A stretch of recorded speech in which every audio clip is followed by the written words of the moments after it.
Que la paz y bendiciones estén con el profeta Muhammad, que fue enviado como misericordia para los mundos y la paz con sus compañeros. Quiero empezar con las hermosas palabras del Sheikh Ahmed al-Alawi, resumidas de la siguiente manera. Soy un alma desnuda y el alma necesita un cuerpo. Se necesita una lengua, orejas, ojos, manos. Estoy buscando un cuerpo.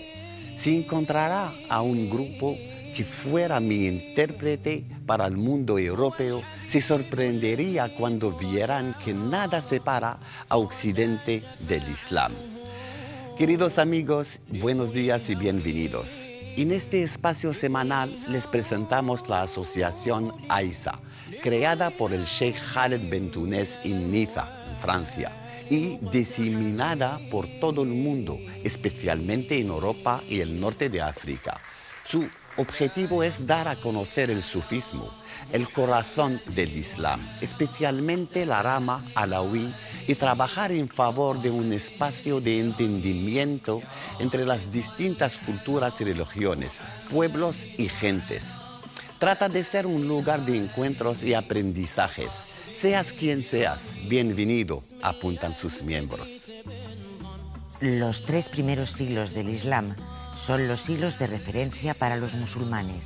Es durante este periodo bendito cuando nacen las 4 escuelas establecidas en bases sanas y sólidas. Es recomendable que el musulmán adopte la doctrina más arraigada en el país en el que vive. Es esta, en realidad, la doctrina de los sabios del mismo. Sin embargo, el musulmán no debe mostrarse intolerante hacia otros ritos o escuelas ni despreciarlos. El profeta, paz y bendición con él, dijo en este sentido: la diferencia de mi comunidad es una misericordia. Quiere decir con esto que la diferencia de opiniones en las ramas de esta religión, pero no en los asuntos de los pilares o el dogma, es lícita entre los sabios respecto a las ramas de esta misma religión y constituye una riqueza. El término madhab, que traducimos generalmente por escuela, designa las escuelas de pensamiento jurídico en el Islam y significa literalmente ir hacia o tomar la vía hacia. Desde las primeras generaciones de musulmanes había varias escuelas jurídicas. Cada compañero calificado, así como cada seguidor considerado sabio, tenía su propia escuela.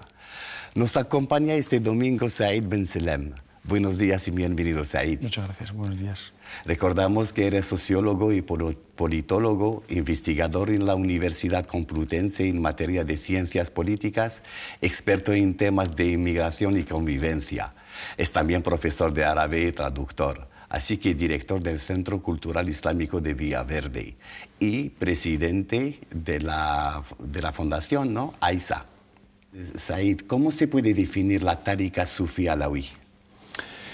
Bien, la tariqa realmente sufí alawiyya es una de las muchas tariqas que entran y se engloban en el espiritualismo y en la vía mística del Islam.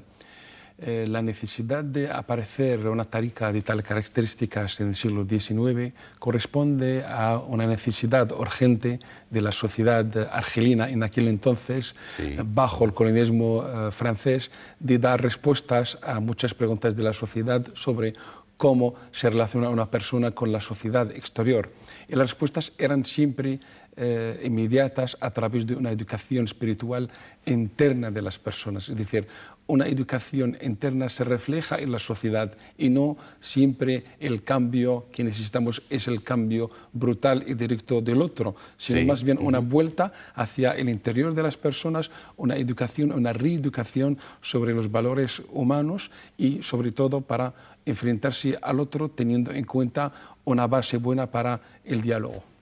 Sí, entonces esa es la filosofía, ¿no?, de la escuela sufí alawi. Sí, exactamente. Sobre todo se basa en la convivencia, es decir, no solamente que antes se arruine a la gente para que se purifique y para que vuelva un poco hacia Dios y que se separe de la sociedad, sino había un cambio con el Sheikh al-Alawi, que es el fundador, sí, para en vez de ir a un retiro solamente, sino entrar en la sociedad y cambiarla a través de dar el ejemplo. Dentro de la sociedad. Exactamente. Esa es la diferencia que hubo con el Sheikh al-Alawi, que realmente lo que aportó era un poco la convivencia no solamente con los musulmanes, sino hacia otras religiones. Y esa aportación del sufismo se marcó en toda la historia y hoy mismo en Europa el sufismo está llamando a las puertas porque es una vía bastante tolerante comparando con otras vías. Entonces, concretamente, ¿qué aportó el Sheikh Ahmed al-Alawi a esta rama? Yo creo que Sheikh Ahmed al-Alawi, además de ser el fundador, porque antes pertenecía a la Tariqa Darkawiya Shadhiliyya, que es una cadena bastante larga, porque se legitima... Es la rama madre más o menos. Exactamente. Además se legitima a través del profeta. Es una cadena de muchos seguidores y siempre llega al profeta. Ahora, el cambio en la época donde la sociedad necesitaba una vuelta hacia el espiritual, porque el materialismo abundaba en la sociedad. Y entonces muchas personas, teniendo todo lo que pueden tener, siempre decían y preguntaban cómo una persona puede alcanzar una relación óptima con el Creador. Sí. Y la respuesta era, hay que volver al dhikr, hay que volver a una relación bastante más sincera, porque cuando estás en sociedad nunca eres tú, siempre eres una persona diferente, pero el un espiritual... elemento dentro de un colectivo. Exactamente. Entonces, el cambio era un poco volver a la espiritualidad, volver un paso atrás para hacer dos adelante, es decir, volver a una educación espiritual del espíritu, del alma, purificarla, ser bueno y luego salir con esta bondad a la sociedad. Si cada uno de nosotros hace esa tarea, la sociedad ya está cambiada, Claro. en vez de cambiarla directamente. Sí. Y Said, para aclarar más el tema, nos referimos a los dichos del profeta, sallallahu alaihi wasallam, paz y bendición sean con él, en el sentido, la diferencia de mi comunidad es una misericordia. Quiere decir con esto que la diferencia de opiniones en las ramas de nuestra religión, traducida por las escuelas, pero no en los asuntos de los pilares como el dogma, ¿no? Sin ninguna duda. الاختلاف بين أمتي رحمة, o sea, justamente refleja este hadith del profeta que hay muchas ramas en el Islam, pero claro, se unifican dentro de lo fundamental, que es la creencia en Dios, 5 pilares del Islam, los 6 pilares del imán, sin ninguna duda, todo el mundo se junta en ello. Pero ahora más bien, la rama del espiritualismo lo que aporta es algo necesario que antes no se trataba, es decir, es la perfección de las cosas, porque la religión musulmana se divide en Islam, Imán y Ihsan.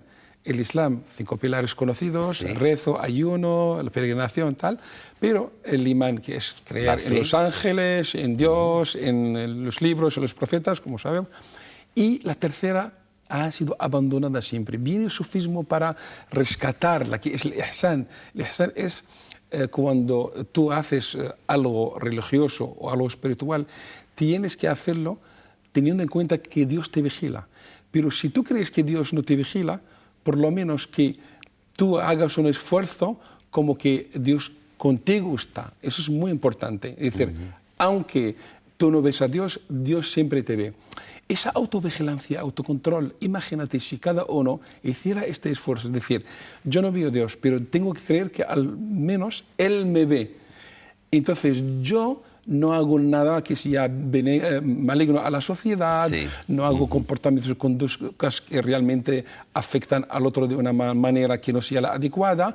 Entonces, no necesitamos tanta policía ni tanta vigilancia del otro. Imagínate, es una autoeducación, autocontrol. Yo digo, mira, yo no puedo robar no porque temo al control humano, no, hay un control divino. Es decir, yo no lo hago por temor a Dios. Y por conciencia. Exacto. Imagínate qué bonito, ¿no?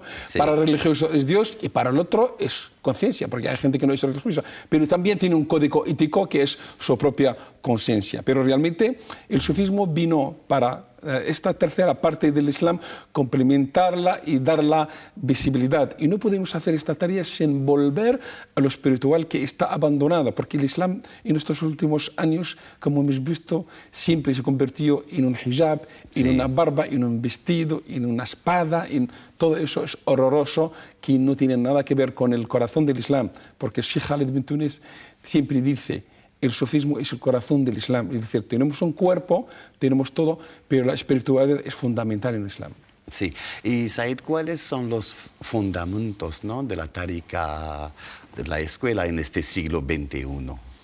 Yo creo que hay un reto muy importante y sobre todo es un reto de convivencia en este siglo, donde los valores se han cambiado a través de estimar una convivencia óptima entre todas las religiones y todas las culturas. Ahora es una cuestión obvia. Antes era un poco más egoísmo, tanto por parte de Occidente como por parte de otras culturas orientales. Hoy en día la evidencia de luchar contra el terrorismo, contra la violencia, contra el odio, contra el racismo, contra la xenofobia, contra la islamofobia, todo esto no podemos alcanzarlo como musulmanes solos. Tenemos que unirnos a los demás. Los demás también tienen que apoyarnos, pero a base de una cosa muy importante, que es los valores comunes de no matar, de no robar, de no hacer daño a nadie. Si tenemos esa base, aunque sea muy pequeña, es fundamental para que la sociedad a nivel mundial se desarrolle y que la imagen del Islam no se manche tanto como se hace en muchos medios de comunicación, basándose sobre actos violentos de una secta determinada en el mundo y convirtiéndola en la base del Islam, o como que los musulmanes todos somos así. Viene justamente el sufismo para decirnos que no, que es al revés, no hace falta ninguna espada. Tú mismo, tu cambio interno, tu búsqueda, tu lucha contra el ego interno te hace bueno. Hacerte bueno a ti, a tu familia, junto con otras familias ya tenemos el barrio y tenemos la ciudad y el país. Y ya a través de esta cadena tenemos gente buena, pero no un cambio desde arriba, sino desde abajo. Son los mismos valores del Islam y de los derechos humanos, de los valores universales, ¿no? Y en el presente, el Sheikh Khalid bin Túnez, que es el líder espiritual de la tariqa sufi, ¿no?, de la escuela sufi alawi, ¿cuál es la filosofía de su pensamiento, sus orientaciones y sus visiones del Islam en la actualidad? Realmente el Sheikh Khalid bin Túnez, que es el presente líder espiritual de la tariqa, está haciendo un esfuerzo enorme. Ha heredado una tariqa con bastantes problemas actuales de la sociedad. Me refiero que no es fácil enfrentarse a una sociedad con más conflictos que una época donde hay paz.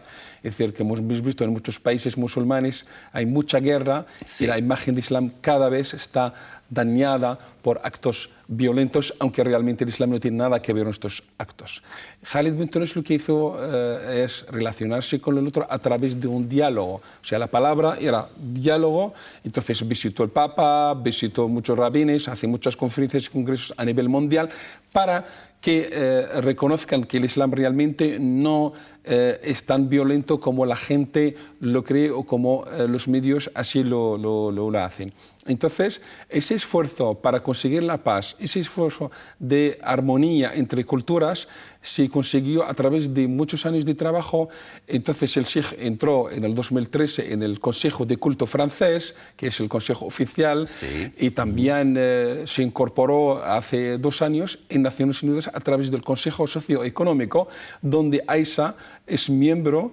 Y no solamente esto, el homenaje el año pasado de la UNESCO para el Sheikh al-Alawi realmente es un reconocimiento a la buena obra de Sheikh al-Alawi, pero también del Sheikh Khalid bin Túnez para la convivencia entre las culturas. Y hoy mismo ya estamos reclamando un día para la convivencia, estamos recogiendo firmas para presentarla a Naciones Unidas para que por lo menos sí que tengamos una oportunidad de la convivencia a nivel mundial. Sí. Said, no disponemos de más tiempo para este programa, aunque el tema es muy interesante. Gracias, Said Ben Selam, por haber aceptado nuestra invitación. Muchas gracias. Muchas gracias, señoras y señores, por prestarnos su atención. Buen fin de semana. Que sean felices. Salamu alaikum. Adiós.